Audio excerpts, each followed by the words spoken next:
नमस्कार दोस्तों, एक बार फिर से आपका मेरे YouTube चैनल में बहुत बहुत स्वागत है। और वीडियो शुरू करने से पहले चैनल को लाइक और सब्सक्राइब ज़रूर कर दीजिए। अगर आप बीए फर्स्ट ईयर के स्टूडेंट हैं और आप ये वीडियो देख रहे हैं तो ये वीडियो आप ही के लिए है। तो यहाँ पर आज मैं ये नोट्स वीडियो शुरू करने वाली हूँ। नोट्स वीडियो रहेगा ये आपका यूनिट थर्ड का जो आपका बुक है ग्रामर एंड फोनेटिक्स, जो आपका बीए फर्स्ट ईयर में बुक लगा हुआ है ग्रामर एंड फोनेटिक्स, उस पेपर के यहाँ आपको नोट्स दिखाई दे। अब जो वीडियोस आएंगी वो सभी नोट्स की वीडियो आएंगी। तो अगर कॉन्सोनेंट के ऊपर आपको कोई भी क्वेश्चन आ जाता है तो आपको इंट्रोडक्शन में यही लिख कर आना है। और मैं आपको बता दूं, कॉन्सोनेंट से रिलेटेड 3 क्वेश्चन आपको आ सकते हैं। फर्स्ट आपसे पूछा जा सकता है कि किसी भी तरीके से आपसे क्लासिफिकेशन ऑफ कॉन्सोनेंट, ध्यान दीजिए क्लासिफिकेशन ऑफ वाउल साउंड नहीं होना चाहिए, कॉन्सोनेंट को जरूर पढ़ लीजिएगा। अगर वहां पर क्वेश्चन है क्लासिफिकेशन ऑफ कॉन्सोनेंट साउंड तो भी जो इस वीडियो में क्वेश्चन है वही आएगा। अगर आपको आ जाता है, आपसे सिर्फ इतना पूछा जाए कि आपको कॉन्सोनेंट का मैनर ऑफ आर्टिकुलेशन बताना है, ध्यान दीजिएगा मैनर एंड प्लेस। यहाँ पर देखिए manner of articulation and the place of articulation, ये 2 चीजें आपसे पूछी जा सकती हैं। 3 क्वेश्चन बन सकते, आपसे पूछा जा सकता है classification of consonant sound. Number 2 आपसे ऐसा क्वेश्चन आ सकता है, आपसे मैनर पूछा जा सकता है। लेकिन कॉन्सोनेंट जो वर्ड है ना, उस पर ध्यान दीजिएगा। क्लासिफिकेशन ऑफ कॉन्सोनेंट अलग क्वेश्चन होता है। ये जो क्वेश्चन आपको इस वीडियो में दिखाई देगा सब पूरा का पूरा आपका कॉन्सोनेंट्स के टॉपिक पर है। तो कॉन्सोनेंट से रिलेटेड कोई भी क्वेश्चन आ जाए, आपको आंसर इस वीडियो में जो लिखा हुआ है सिर्फ उतना ही करके आना है, उससे ज़्यादा नहीं करके आना है। आपको नंबर 1 क्वेश्चन आ सकता है जो इंपॉर्टेंटली आ सकता है क्लासिफिकेशन ऑफ कॉन्सोनेंट साउंड, या फिर आपको आ सकता है मैनर ऑफ आर्टिकुलेशन। आपसे पूछा जा सकता है कि, लेकिन ध्यान दीजिएगा अगर आपको मैनर ऑफ आर्टिकुलेशन आया है उसमें कॉन्सोनेंट की जगह वाउल साउंड है तो क्वेश्चन डिफरेंट बन जाएगा। वो मैं आगे आने वाली वीडियो में, होप सो कल या परसों आपको वो भी वीडियो मिल जाएगा। तो आपको ध्यान रखना है मैनर ऑफ आर्टिकुलेशन आपको कॉन्सोनेंट साउंड का देना है, और आपको place of articulation the place of articulation वो भी आपको कॉन्सोनेंट साउंड का देखना है। तो इसमें इंपॉर्टेंट चीज़ है कि आपको 3 क्वेश्चन में क्वेश्चन कोई भी आए, अगर उस पर कॉन्सोनेंट से रिलेटेड कुछ पूछा गया है तो आंसर में इंट्रो आपका यही बनेगा और ऑलमोस्ट आंसर भी आपका यही बनेगा। तो आपसे पहला क्वेश्चन आ सकता है क्लासिफिकेशन ऑफ कॉन्सोनेंट साउंड, दूसरा क्वेश्चन आपसे पूछा जा सकता है मैनर ऑफ आर्टिकुलेशन, तीसरा आपसे पूछा जा सकता है प्लेस ऑफ आर्टिकुलेशन। तो यहाँ पर आप लोगों को ध्यान देना है कि आपसे क्वेश्चन क्या पूछा गया है। क्लासिफिकेशन आया है तो जितना वीडियो में आपको ये दिखाई दे रहा है क्वेश्चन आपको पूरा तैयार करना है। अगर आपसे सिर्फ मैनर पूछा गया है तो इसमें से हाफ मैं जगह जगह पर बताती चलूँगी, ठीक है। तो अपना वीडियो फर्स्ट हेडिंग हमारी इंट्रोडक्शन हुई हमारी फर्स्ट हेडिंग, जिसमें ये आएगा। अब हम सेकंड हेडिंग की तरफ देख लेते हैं। फर्स्ट हेडिंग हमारी ये रहेगी, सेकंड हेडिंग को देखते हैं। सेकंड हेडिंग हमारी रहेगी द प्लेस ऑफ आर्टिकुलेशन। अगर ध्यान दीजिएगा आपको सिर्फ प्लेस ऑफ आर्टिकुलेशन वो भी कॉन्सोनेंट साउंड के पूछे गए हैं तो आपको इसको थोड़ा सा बोल्ड हेडिंग में लिखना है। बोल्ड हेडिंग में लिखकर आपको सिर्फ, अगर ये आप फिगर भी बना देते हैं तो भी आपको बहुत अच्छे मार्क्स मिल जाते हैं। यहाँ से शुरू कर दीजिएगा। According to their place of articulation consonant can be classified as given below. तो आपको अगर ये सिर्फ इतना फिगर अगर आप दे देंगे, जितना ये आपको यहाँ दिखाई दे रहा है, अगर इतना फिगर आप दे देते हैं तो आपके साथ क्या हो जाएगा, आपको ज़्यादा से ज़्यादा मार्क्स मिलने के चांसेस हो जाते हैं। और यहाँ पर लिखा हुआ है अगर आपको थोड़ा सा डिटेलिंग ऐड करनी है तो यहाँ से आप दे सकते हैं। अगर यहाँ पर आपको कुछ भी ऐसा लग रहा हो कि आपको समझ नहीं आ रहा है तो आप कमेंट बॉक्स में मुझसे पूछ सकते हैं, लेकिन गलत नहीं कीजिएगा। ध्यान दीजिएगा जितना चीज़ों को आप फिगर्स में करके आते हैं उतना आपको क्लियर आपको मार्क्स मिलते हैं। और ये जो क्वेश्चन आपको आने वाले हैं ये 10 मार्क्स के आने वाले हैं। तो लॉन्ग क्वेश्चन जाएगा। लॉन्ग क्वेश्चन हमारा 4 पेजेस का जाता है। और 4 पेजेस कैसे काउंट होते हैं, जैसे आप एक पेपर की दोनों साइड को 2 पेपर ही काउंट करते हैं, एक नहीं करते हैं। तो ध्यान दीजिएगा आपको 2 पेपर की दोनों साइड लिख कर आना है, इस तरीके से वो 4 पेपर हो जाते हैं। तो यहाँ पर ध्यान दीजिए कि आपको फिगर्स में ज़्यादा काम करना है और फिगर आपको सही बना कर आने हैं। तो अगर आपको सिर्फ द प्लेस ऑफ आर्टिकुलेशन पूछा गया है कॉन्सोनेंट्स के, तो आपको यहाँ पर इस तरीके का फिगर आपको दे देना है, जिससे कि आपको पूरे मार्क्स मिलने के चांसेस हो जाते हैं। अगर डिटेलिंग ऐड करनी है तो वहाँ पर ध्यान दीजिएगा, आप हर जगह पर एग्जाम्पल्स ज़रूर ऐड करेंगे। जैसा इन्होंने मैंने यहाँ पर आपको दिखाया है कि यहाँ पर डिटेलिंग ऐड की हुई है, तो डिटेल्स आपको ऐड करनी है। लेकिन अगर आपको ज़्यादा याद नहीं करना है तो आप अगर ये फिगर भी बनाए आते हैं तब प्लेस ऑफ आर्टिकुलेशन लिख के तो भी हमारा काम चल सकता है। आगे भी फिगर्स हैं। तो पहली हेडिंग हमारी इंट्रोडक्शन हो जाएगी, सेकंड हेडिंग हमारा आएगा द प्लेस ऑफ आर्टिकुलेशन, और उसमें कुछ इस तरीके से हम फिगर बना देंगे। तो ये हो गया हमारा नंबर 2 पर। यहाँ पर नंबर 2 पे जैसे हमने फर्स्ट पे इंट्रोडक्शन लिखा था, नंबर 2 पे हमने ये फिगर बना दिया था। अब इस फिगर में हमें डिटेलिंग भी ऐड करनी है। तो डिटेलिंग कैसे ऐड करनी है वो ज़रा ध्यान दे दीजिएगा और थोड़ा सा ध्यान लगाकर इस वीडियो को देखिएगा। तो यहाँ पर हमारा नंबर 1 पे आता है बाइलेबियल। बाइलेबियल मीन्स होता है, पहले आपको हेडिंग की भी हिंदी बता दूँ मैं।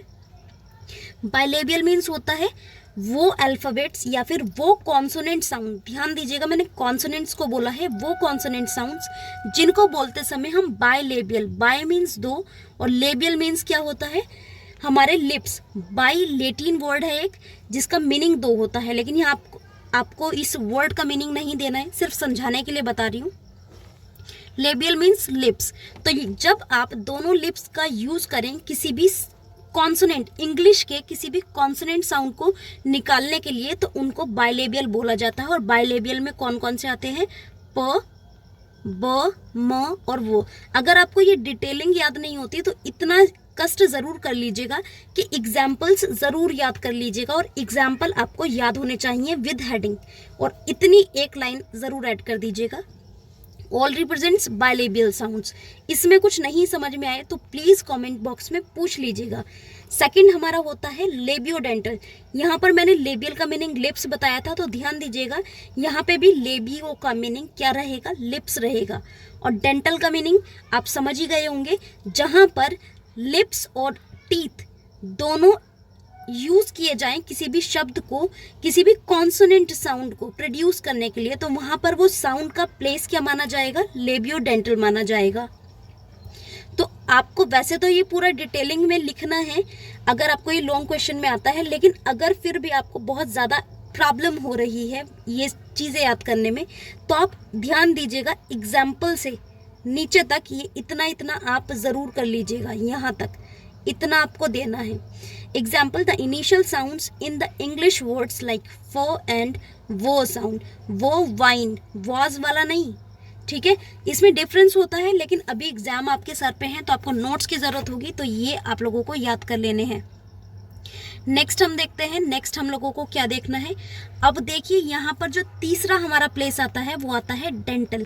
जो भी टीथ से इस्तेमाल किए जाते हैं, टीथ, डेंटल से क्लियर हो रहा होगा कि जो भी टीथ इस्तेमाल किए जाते हैं, आपको पूरा याद नहीं होता तो आप ये एग्जाम्पल से लेकर नीचे तक आपको पूरा लिख देना है।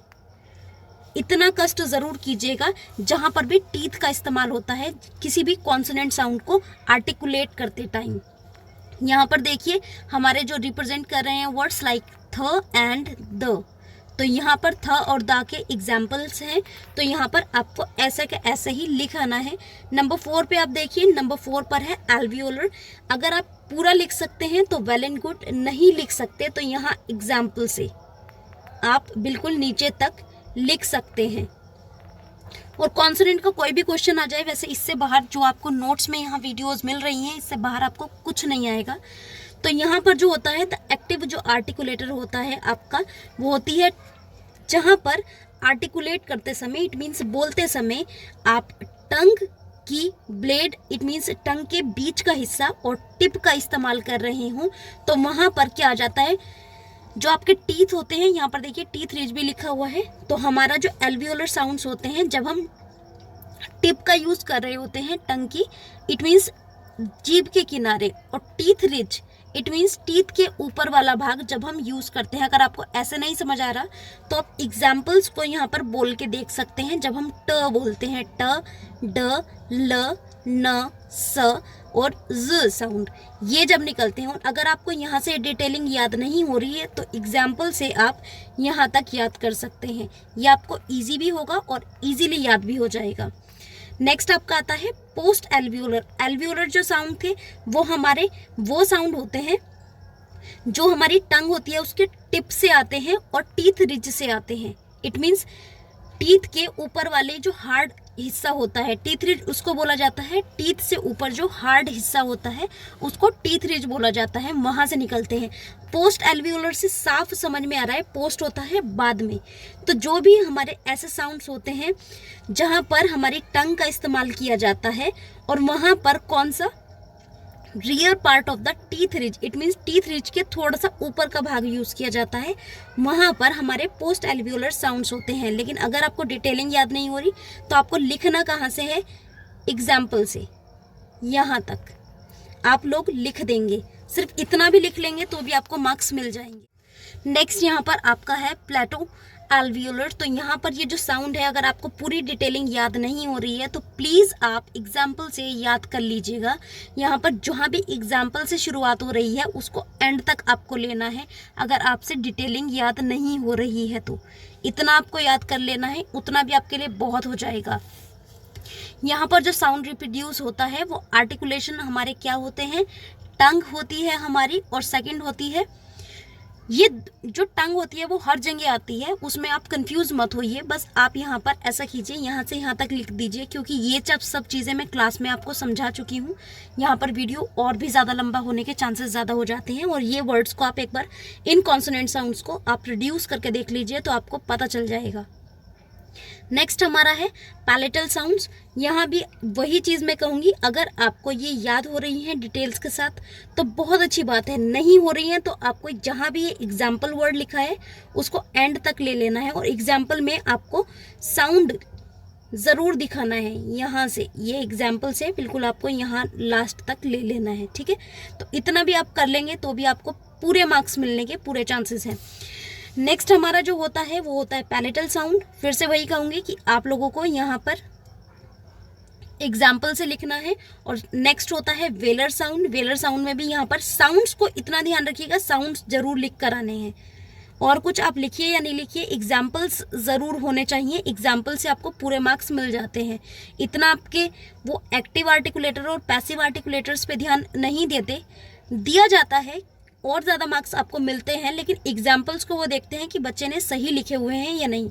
डिटेलिंग से आपको और ज़्यादा मार्क्स आने की उम्मीद ज़्यादा बढ़ जाती है, क्योंकि अब टाइम नहीं है हम लोगों के पास इतना। अप्रैल मिड में शायद हमारे एग्ज़ाम से शुरू हो जाए, तो यहाँ पर हम जल्दी जल्दी उसको क्लियर करने की कोशिश करें। नेक्स्ट आ जाता है यूवलर साउंड। तो अगर आपको यहाँ पर भी थोड़ी सी कन्फ्यूज़न हो रहा हो कि यहाँ पर क्या हम लिखेंगे, क्योंकि यहाँ पर एग्जाम्पल नहीं लिखा हुआ है, तो यहाँ पर आपको सिर्फ यहाँ से दे देना है देयर इज, यहाँ से, ठीक है। यहाँ से आपको ये नीचे तक सिर्फ इतना। यूवलर साउंड जो होते हैं वो हमारे किस में बोले जाते हैं, वो बोले जाते हैं हमारे उर्दू में बहुत ज़्यादा होते हैं और इंग्लिश में होते हैं। जैसे अगर हम देखें तो कलम बोला जाता है, जैसे क साउंड जो उर्दू में बोला जाता है, नीचे डॉट्स भी आती हैं, तो ये युवला से बोले जाते हैं, इसलिए इनको यूवलर साउंड कहा जाता है। तो यहाँ पर नेक्स्ट आप देखिए ग्लॉटल साउंड हमारे आ जाते हैं कि ग्लॉटल साउंड कौन से होते हैं। अगर आपको याद होते हैं तो वेल एंड गुड, वरना इनके एग्जाम्पल्स जो यहाँ पर लिखे हुए हैं उतना आप लोगों को कराना है। तो ये ऐसा हो सकता है अगर आपसे क्वेश्चन में सिर्फ इतना पूछा गया है, place of articulation, consonant sound का सिर्फ प्लेस ऑफ आर्टिकुलेशन पूछा गया है, तो आपको क्वेश्चन सिर्फ यहाँ पे करना है। लेकिन अगर क्वेश्चन आपको ऐसा आया है क्लासिफिकेशन, जिसमें आपसे प्लेस और मैनर दोनों पूछा गया है, तो आगे जो वीडियो में आगे स्लाइड है वो मैनर ऑफ आर्टिकुलेशन है कॉन्सोनेंट साउंड का, जिसमें वो भी ऐड होंगे। यहाँ तक एक क्वेश्चन हो सकता है, लेकिन अगर क्वेश्चन आए ओनली आपसे क्या पूछा जाए, प्लेस ऑफ आर्टिकुलेशन, ध्यान दीजिए क्वेश्चन आपको अगर सिर्फ प्लेस ऑफ आर्टिकुलेशन पूछा जाए तो एक क्वेश्चन आपका यहाँ तक कंप्लीट हो जाता है। लेकिन अगर आपको क्लासिफिकेशन आए, क्लासिफिकेशन ऑफ कॉन्सोनेंट साउंड, तो आपको यहाँ तक आपका जो पूरा वीडियो जो होगा, जितना मैंने ये पूरा वीडियो आपको ये एंड होगा, ये तब जाके हमारा कंप्लीट होगा। तो अभी तक आपका सिर्फ हाफ हुआ है।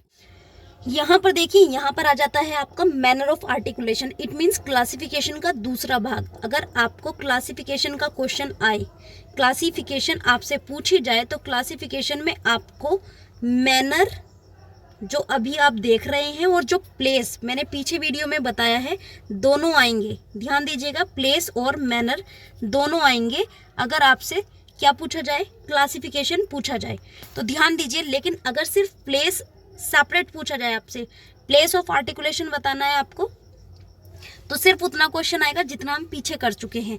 या फिर आपको सिर्फ इतना पूछा जाए, मैनर ऑफ आर्टिकुलेशन सिर्फ इतना पूछा जाए, तो आपको क्या करना है, यहाँ से जो वीडियो स्टार्ट हो रहा है सिर्फ उतना लिखना है। इंट्रो दोनों के साथ सेम चलेगा जो हमने स्टार्टिंग में किया था। इंट्रो ज़रूर डालना है, इंट्रो, और आपको कंक्लूजन ज़रूर करना होता है जो इस वीडियो में दिया जा रहा है। सिर्फ इतना याद कर लेंगे तो आपके लिए आपकी बहुत अच्छी तैयारी हो जाएगी। तो यहाँ पर देखिए, मैनर ऑफ आर्टिकुलेशन की हम बात कर रहे हैं। अगर आपसे डिटेलिंग याद होती है तो बहुत अच्छी बात है, लेकिन अगर नहीं होती है, क्योंकि हमें टाइम भी ज़्यादा नहीं होता, तो आपको सिर्फ इतना फिगर बनाकर आ जाना है। ये फिगर अपने आप में आपको पूरे मार्क्स दिलाने की कैपेबिलिटी रखता है। तो आपको ये फिगर याद कर लेना है और फिगर के बाद आपको डिटेलिंग स्टार्ट करनी है, जैसे इस वीडियो में आपको दिखाया जा रहा है। तो यहाँ पर आपको वीडियो स्टार्ट कर देनी है। यहाँ पर हम स्टार्ट करेंगे नंबर 1 से। ये उनका मैनर होता है। मैनर मीन्स होता है तरीका, और प्लेस मीन्स क्या होता है, अगर हम प्लेस की बात करें जो हमने अभी पहले किया था, प्लेस मीन्स होता है जगह। कोई भी कॉन्सोनेंट साउंड किस जगह से आता है। हमने अभी पिछला जो से अभी किया हाफ ये वीडियो, तो उसमें हमने ये देखा कि वो किस जगह से बोले जाते हैं। जैसे मैंने बताया था, बायलेबियल, इट मीन्स लिप्स से बोले जाते हैं। अगर अब मैं बात कर रही हूँ मैनर, तो यहाँ पर वो आपसे पूछ रहा है कि तरीका क्या होता है उस साउंड को सही तरीका बोलने का। प्लॉसिव साउंड कोई भी साउंड हो सकता है, आपको ये नहीं देखना वो तो वहाँ पर बायलेबियल में था तो यहाँ पर प्लॉसिव में कैसे हो गया, इससे कोई मैटर नहीं करता है। प्लॉसिव साउंड क्या होते हैं आपके, प्लॉसिव साउंड जो एकदम से आपके क्या करते हैं, आर्टिकुलेट होते हैं, जहाँ पर आपका एयर पैसेज क्या करता है, रिलीज होता है एक एक्सप्लोजन के साथ। इट मीन्स सडन एक्सप्लोज होता है। आप इन शब्दों को बोलकर देख सकते हैं, जैसे प, एकदम से आपके लिप्स क्लोज होकर एकदम से खुल जाते हैं और एक एक्सप्लोजन होता है, इसलिए इन्हें प्लॉसिव साउंड कहते हैं। तो अगर आप, वही बात मैं दोबारा रिपीट करूंगी, डिटेलिंग नहीं कर सकते तो एग्जाम्पल ज़रूर कीजिए, लेकिन यहाँ पर मैं ऐसा नहीं कह सकती सिर्फ एग्जाम्पल से काम बनेगा। यहाँ पर आपको थोड़ी बहुत डिटेलिंग देनी होगी। प्लेस में काम चल सकता है, लेकिन अगर यहाँ पर आप डिटेलिंग देंगे तो वो आपके लिए बहुत अच्छा रहेगा। नेक्स्ट है एफ्रिकेट साउंड। यहाँ पर आपको एग्जाम्पल तो कंप्लीटली याद करने होते हैं। ये एक फ्रिक्शन के साथ आते हैं, जैसे चो एंड जो। आप अगर इन सिंबल्स को देखकर कंफ्यूज हो रहे हैं तो ये फोनेटिक सिंबल्स होते हैं, लिख कर आते हैं तो आपको कहीं ना कहीं मार्क्स ज़्यादा मिलने के चांसेस हो जाते हैं। नेजल साउंड, इससे आपको क्लियर हो रहा होगा, जो नोज से आते हैं। It means by a closure in the mouth while the nasal passage open, मतलब नाक और मुंह जब दोनों पैसेज खुले हुए होते हैं हमारे, यहाँ पर एक क्लोजर होता है कहाँ पर, माउथ में, और नेजल पैसेज खुला हुआ होता है, तो नाक से जो साउंड आते हैं वो बहुत ईजी है, लाइक म एंड न। कोई भी कंफ्यूजन हो या फिर इंग साउंड आप देख सकते हैं, तो ये इसमें डिटेल्स ज़रूरी है। अगर मैं बात बताऊँ तो इसमें थोड़ा सा डिटेल से ही क्लियर हो सकता है। नेक्स्ट हम देखते हैं रोल साउंड होते हैं। यहाँ पर देखिए role sound, flap sound, tap sound, बहुत कहीं ना कहीं आपके ये बहुत सिमिलर होते हैं।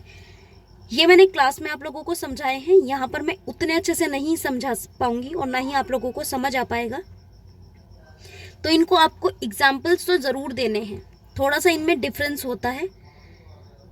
नेक्स्ट हम देख लेंगे लैटरल साउंड। लैटरल की सबसे खास पहचान है कि इसका जो एग्जाम्पल है वो भी ल ही होता है। तो लैटरल साउंड होता है जहाँ पर आपका स्ट्रक्चर जो होता है पार्शियल क्लोजन में आता है। हो सकता है यहाँ पर वीडियो में आपको ये चीज़ें समझ नहीं आ रही हों, लेकिन आप ऐसा ज़रूर कर सकते हैं, इनको याद करने की कोशिश कीजिए, क्योंकि आंसर सिर्फ यही होगा, इसके अलावा आंसर्स नहीं आएंगे। तो यहाँ पर आप ले सकते हैं। नंबर 8 फ्रिकेटिव साउंड्स आपके रहते हैं। यहाँ पर आपके जितने भी दिखाया गया है उसमें आप सिर्फ एक एक लाइन ऐड करके एग्जाम्पल भी ऐड कर देंगे तो आपको पूरे मार्क्स मिलेंगे। नेक्स्ट आप देखिए fricative continuant semi vowel sound. Semi vowel sounds वो होते हैं जो आपके किसका काम करते हैं, आपके उनका वाउल्स का भी काम करते हैं, और कभी कभी वो क्या करते हैं, कभी कभी हमारे साउंड में ऐसा भी आ जाता है कि वो जो साउंड है वो स्वर का भी काम करें और व्यंजन का भी काम करें, जैसे य, लाइक इन संडे, और वो लाइक इन वॉन हो जाता है, कभी कभी शॉन हो जाता है। लाइक मैंने यहाँ पर लिया तो शॉन या ऑन, ऑन शब्द अगर मैं लूँ तो यहाँ पर इसकी साउंड जो है वो ओ करके जब आती है, तो जब ये ओ के साथ ऐड होता है तो ये एक स्वर का साउंड प्रोड्यूस करता है, इसलिए इसको सेमी बाउल साउंड बोला जाता है। ये देखिए यहाँ पर अब मैंने ये आपको बताया है। अगर आपको क्वेश्चन आता है सिर्फ क्लासिफिकेशन ऑफ इंग्लिश कॉन्सोनेंट, अगर आपको क्वेश्चन ही ये आ जाता है तो आपका ये फिगर होगा। प्लेस और मैनर, यहाँ पर दोनों चीज़ें इंक्लूड हो गई। जैसा कि यहाँ पर डिटेलिंग आप देख रहे होंगे कि आप सोचोगे इतना डिटेल कैसे याद होगा, सिर्फ ये फिगर आप कर लीजिए कैसे भी मेमोराइज, आपको बहुत अच्छे मार्क्स मिल जाएंगे, इवन पासिंग मार्क्स आपको मिल जाएंगे।